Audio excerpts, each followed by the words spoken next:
जो लेकर आ चुके हैं हम आपके लिए जो आपका कक्षा 5वीं का विषय गणित का जो आपका पेपर होने वाला है। यहाँ पर आप देख सकते हैं ये पेपर आपका 21 दिसंबर को होने वाला है, ठीक है। और आपके जैसा कि आप जानते हैं कि आपकी अर्धवार्षिक परीक्षाएं आपकी ली जा रही हैं वर्ष 2023-24 में। तो संपूर्ण क्वेश्चन पेपर का फुल सॉल्यूशन आपको इस वीडियो के माध्यम से बताया जाएगा।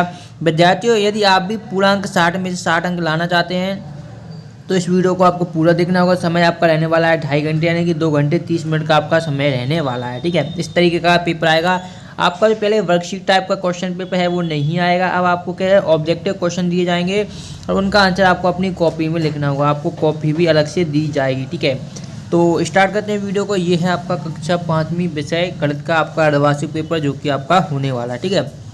लेकिन सबसे पहले आपको यहाँ पर अपना नाम लिखना है, पिताजी का नाम, साला का नाम और जिले का नाम आपको यहाँ पर भरना होगा। उसके बाद ही आपको इस पेपर पर क्या है, कार्य प्रारंभ करना होगा, ठीक है। तो देखिए पहला क्वेश्चन आपको यहाँ पर दिख रहा होगा। पहला क्वेश्चन आपका दिया गया है कि दिए गए पैटर्न की अगली आकृति क्या होगी। ये क्वेश्चन नंबर फर्स्ट है। तो इस पैटर्न की हमें अगली आकृति बतानी है कि क्या होगी। तो देखिए सबसे पहला त्रिभुज आपका इस तरीके का बन रहा है, ठीक है। फिर इस त्रिभुज को इन्होंने इस साइड घुमा दिया, यानी कि पहले जो वो आपका एक भुजा ऊपर जा रही थी, फिर इन्होंने इस साइड कर दिया, ठीक है। फिर यहाँ पर इन्होंने इसको नीचे कर दिया, यानी कि सबसे पहले आपका ऊपर था, फिर इस साइड था, ठीक है, फिर नीचे था। अब इस साइड ये वाला मुंह जहाँ पर भी होगा उसको हम आंसर कर देंगे, ठीक है। तो देखिए इसमें नहीं होगा, ये भी नहीं होगा, ये भी नहीं होगा, ये वाला डी वाला आपका राइट आंसर हो जाएगा, क्योंकि इसमें मुंह क्या है, इस साइड यहाँ पर दिया गया है, यानी कि आपका पश्चिम दिशा में दिया गया है, ठीक है।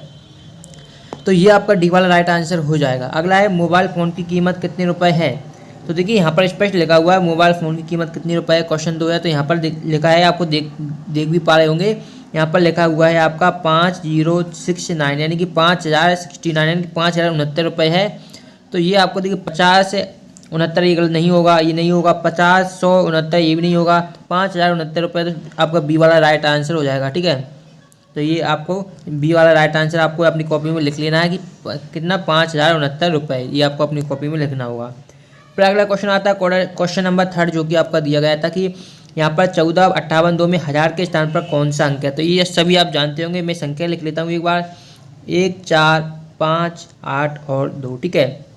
यहाँ पर हमें 1000वें स्थान वाला अंक बताना है। तो आप सभी जानते हैं जो पहला होता है ये इकाई का अंक होता है, ये दहाई का अंक होता है, ये सैकड़े का होता है, ये 1000 का अंक होता है, ठीक है। तो इकाई पर अंक आपका कितना, इकाई पर पूछा जाता था 2 बोलते, दहाई पर आप बताते 8, सैकड़े पर आप 5 बताते, और 1000वें स्थान आपका कौन सा है, ये 4 है। तो ठीक है, आपसे ये पूछा गया कि 1000वें स्थान पर कौन सा अंक है, तो ये आपका 4 अंक है। तो यही हमें बताना है कि 1000 के स्थान पर कौन सा अंक है। 4 ऑप्शन नंबर सी आपका इस क्वेश्चन का राइट आंसर हो जाएगा। तो ये आपको अच्छे तरीके से नोट कर लेना है, ठीक है। अगला क्वेश्चन देखते हैं। क्वेश्चन नंबर हमारे यहाँ पर कितने क्वेश्चन, 3 क्वेश्चन कंप्लीट हो गए हैं। आगे क्वेश्चन देखते हैं। विद्यार्थी ये था आपका क्वेश्चन नंबर 4। इसमें आपको क्या दिएगा कि दी गई आकृति में से किस आकृति का क्षेत्रफल सबसे अधिक है, ये हमें बताना है, ठीक है। तो यहाँ पर आपको कुछ नहीं करना, केवल यदि आप बॉक्स भी गिन लेंगे तो भी आपका आंसर सही आ जाएगा। यहाँ पर हम गिनते हैं 2 बॉक्स है, यहाँ पर 4, ठीक है, गिन लीजिए 2, 3, 4, 5, 6, 7, 8। इसमें कितने बॉक्स हैं, 8 बॉक्स। इसमें गिनते हैं 3, 3, 6, 3, 9, इसमें 9 बॉक्स हैं, ठीक है। इसमें 4 और 4 8 बॉक्स हैं, और इसमें गिनते हैं हम 3, 1, 4, 5, 6, 7, 8, 9, 1, 10। इसमें आपके 10 बॉक्स है, ठीक है। सबसे ज़्यादा बॉक्स इसमें ऑप्शन नंबर डी में है, इसमें 10 बॉक्स हैं। तो ये आपका राइट आंसर हो जाएगा। इसी का क्षेत्रफल आपका क्या सबसे ज़्यादा हुआ, चाहे तो आप निकाल कर भी देख सकते हैं। तो ऑप्शन नंबर आपका क्या हो जाएगा, ये वाला आपको यहाँ पर कर देना है, ठीक है। अगले क्वेश्चन की तरफ आगे बढ़ते हैं। तो अगला क्वेश्चन है आपका 5वां क्वेश्चन। तो ये रहा विद्यार्थी जो आपका 5वां क्वेश्चन। 5वें क्वेश्चन में आपको दिया गया है, यहाँ पर आप देख सकते हैं, किसी कमरे के फर्श को 24 टाइल से पूरा ढक लेती है, कमरे के फर्श का क्षेत्रफल क्या होगा, ठीक है। तो देखिए कमरे के फर्श को क्या 24 टाइल से पूरा ढक लेती है, तो हमें उसका क्षेत्रफल बताना है। क्या 24 टाइल के क्षेत्रफल के बराबर होगा, 24 टाइल के क्षेत्रफल से कम होगा, 24 टाइल के क्षेत्रफल से अधिक होगा, या 24 टाइल के बाहरी किनारों की लंबाई के योग के बराबर होगा, ठीक है। तो देखिए जब कमरे पर 24 टाइल से पूरा ढक रही है, तो यानी कि उसका क्षेत्रफल क्या 24 टाइल्सों के क्षेत्रफल के बराबर ही होगा, यानी कि ऑप्शन नंबर आपका ए वाला दिया गया है, ये आपका बिल्कुल राइट आंसर है। इसे आपको अपनी कॉपी में लिख लेना है। अगले क्वेश्चन की बात करते हैं। क्वेश्चन नंबर 6 आपका दिया गया है, जो कि आपका पैटर्न को देखिए और बताइए कि अगली आकृति कौन सी होगी। तो ये वाला क्वेश्चन में आपको देखिए यहाँ पर पहले आपका ये निशान किस दिशा में है, ये आपका पूर्व दिशा में, ठीक है। फिर ये जो आपका निशान आ जाता है, ये आपका किस दिशा में आ जाता है, आपका दक्षिण दिशा में आ जाता है, ठीक है। फिर देखते हैं, फिर ये आपका आ जाता है पश्चिम दिशा में। तो अब बचा है निशान कहाँ पर आएगा, आपका उत्तर दिशा में आएगा, यानी कि इस टाइप का आपका बनेगा। तो ये इस टाइप का आपका ऑप्शन नंबर डी में बन रहा है, तो ये आपका आंसर हो जाएगा। फिर आता है 7वां क्वेश्चन की 1230 प्लस 315 प्लस 88 का मान क्या होगा। तो आपको जोड़ना है, सिंपली जोड़ देना है। तो यहाँ पर आपको लिखना है 1230, ठीक है, फिर आपको लिखना है 315, फिर आपको लिखना है यहाँ पर 88 और इनको आपको जोड़ देना है, ठीक है। तो 8 5 जोड़ेंगे 13 की आपकी 3 आएगी, हासिल आपको कितना बचेगा, हासिल आपको बचेगा 1, ठीक है। फिर 8 और 1 9 और 3 कितने होंगे 12 और 1 हासिल का जोड़ेंगे, 12 1 13 की 3 हो जाएंगी, फिर हासिल आपका कितना आ जाएगा 1 आ जाएगा, ठीक है। 3 और 2 5 और 1 हासिल की 6 और 1 1 यानी कि 16 33 क्वेश्चन का राइट आंसर आपका हो जाएगा। ऑप्शन देखते हैं कहाँ पर है, ये ऑप्शन नंबर ए में ही आपको देखने को मिल जाएगा। ऑप्शन नंबर ए है आपका 16 33 राइट आंसर हो जाएगा। तो इसे आप अच्छी तरीके से नोट कर सकते हैं, ठीक है। अगला क्वेश्चन देखिए, छायांकित भाग द्वारा प्रदर्शित भिन्न कौन सी होगी, ठीक है। तो भिन्न वाले क्वेश्चनों को सॉल्व करने का जो सबसे अच्छा और आसान तरीका होता है, सबसे पहले आप टोटल बॉक्स ही गिनिए कि आपके पास कितने बॉक्स दिए गए हैं। तो यहाँ पर आप चित्र में देखेंगे तो इस टाइप का आपको बॉक्स दिया गया है, ठीक है। तो आप कहेंगे सर यहाँ पर हमें कितने बॉक्स दिख रहे हैं, तो आप कहेंगे सर 1 2 3 और 4 बॉक्स आपको दिख रहे हैं। तो मैं कहूँगा बिल्कुल सही, आपको 4 बॉक्स दिख रहे हैं। तो आपको कुछ नहीं करना, आपको यहाँ पर बटन लगाना है और नीचे लिख देना है आपको 4, ठीक है, बस इतना करना है। फिर मैं बोलूँगा कि आपको भरे हुए कितने बॉक्स दिख रहे हैं, ठीक है।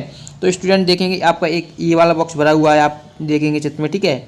एक ये वाला बॉक्स आपका भरा हुआ है, ठीक है, और एक ये वाला बॉक्स आपका भरा हुआ है, ठीक है। तो टोटल गिन के मैं पूछूंगा कि कितने भरे हुए हैं, तो स्टूडेंट जवाब देंगे कि सर 4 में से 3 बॉक्स भरे हुए हैं, ठीक है। तो मैं कह दूँगा जो 3 भरे हुए हैं उनको आप ऊपर लिख लीजिए। तो ये आपका आंसर हो जाएगा इस क्वेश्चन का, यानी कि इस भिन्न को यदि हम लिखेंगे चित्र को भिन्न के रूप में, तो ये आपका हो जाएगा 3/4 के रूप में प्रदर्शित होगी, क्योंकि टोटल भाग कितने हैं 4 में से कितने भरे हुए हैं 3 भरे हुए हैं। तो ये हो जाएगा आपका 3/4, ठीक है। तो यहाँ पर आपको 3/4 देखने को भी मिल जाएगा। ऑप्शन नंबर बी में आपको देखने को मिल रहा है 3/4। तो इस तरीके से आपको क्वेश्चनों को सॉल्व करना होता है, समझना होता है। यदि इन क्वेश्चनों के आप समझ गए कि किस तरीके से एग्जामिनर आपको बना रहा है, क्वेश्चन समझा रहा है, तो आप ये आपकी बुक में भी आपको देखने को मिल जाएंगे, जिन्हें आप आसानी से आपको स्कूल में भी आपको पढ़ाया ही होगा। चलिए अगला क्वेश्चन देखते हैं। तो इसे आपको कर देना। अगले क्वेश्चन की तरफ हम बात करते हैं। क्वेश्चन नंबर 9 आपको देखने को मिल रहा होगा। इसी प्रकार क्वेश्चन भी आपको अपने पेपर में देखने को मिल सकते हैं। आपका क्वेश्चन नंबर 9 है। तो इसमें क्या पूछा जा रहा है, क्वेश्चन के भाव को आपको पहले समझना होगा, उसके बाद ही आप उसका आंसर दे पाएंगे। तो दी गई आकृति का आपको परिमाप ज्ञात करना है, ठीक है। परिमाप क्या होता है, किसी भी जो आपकी सतह है या लंबाई है उसको संपूर्ण जोड़ने पर जो आपका आता है उसे हम परिमाप बोलते हैं। जैसे कि मैं आपको एक डायग्राम समझा, जैसे कि मैंने यहाँ पर ये आपका आयत बनाया है, इसकी लंबाई 2 है, इसकी लंबाई भी 2 है, इसकी भी 2 है, इसकी भी 2 है, ठीक है। ये आपका क्या हो जाएगा, वर्ग हो जाएगा। लेकिन मैंने यहाँ पर इसको थोड़ा सही कर देते हैं। आयत बनाया है तो इसकी लंबाई 2, इसकी 2, इसकी 3 और इसकी 3, तो इन सबको जोड़ देता हूँ मैं। 3 2 5, 3 8 2 10, ठीक है। तो ये 10 क्या होगा, इसका परिमाप होगा, यानी कि सभी भुजाओं को जोड़ने पर जो आता है उसकी लंबाई उसे हम परिमाप बोलते हैं। तो इसी प्रकार इसे भी हमें जोड़ना होगा। तो यहाँ पर दिया गया है 2, फिर 1 2 1 3 हो जाएगा, 3 2 5, 5 3 8, 8 3 कितना हो जाएगा 11, 11 2 कितना हो जाएगा 13, 13 3 कितना हो जाएगा 16, यानी कि इसका परिमाप कितना आपका आ जाएगा 16। और सेंटीमीटर में दिया गया है तो 16 सेंटीमीटर इसका आपका परिमाप आ जाएगा 16 सेंटीमीटर, ठीक है। ऑप्शन भी आपको देखने को मिल जाएगा ऑप्शन नंबर बी में, जो कि है आपका 16 सेंटीमीटर, ठीक है। तो ये आपको इस तरीके से करना होता है। अब देखते हैं नेक्स्ट क्वेश्चन, जो कि क्वेश्चन नंबर आपका 10वां होने वाला है, ठीक है। उसको भी मैं आपको बता देता हूँ। देखिए क्वेश्चन नंबर 10वां भी दिया गया है हमें। यहाँ पर क्या दी गई आकृति का परिमाप ही कितना होगा। तो परिमाप वाला क्वेश्चन में अभी आपको सॉल्व करवा के बता के ही आया हूँ, तो आप इसे बिल्कुल आसानी से सॉल्व कर सकते हैं।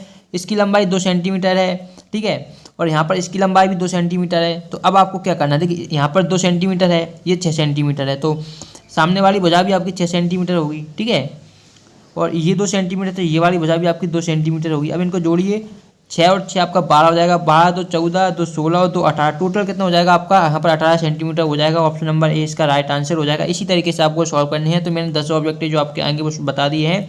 बाकी जो आपके 2 अंक के क्वेश्चन आएंगे, 3 अंक के क्वेश्चन आएंगे, उनको मैं नेक्स्ट वीडियो में आपको बताऊंगा। उसके लिए आपको क्या करना है, यदि आपने अभी तक चैनल को सब्सक्राइब नहीं किया, सबसे पहले चैनल को सब्सक्राइब कर लीजिएगा।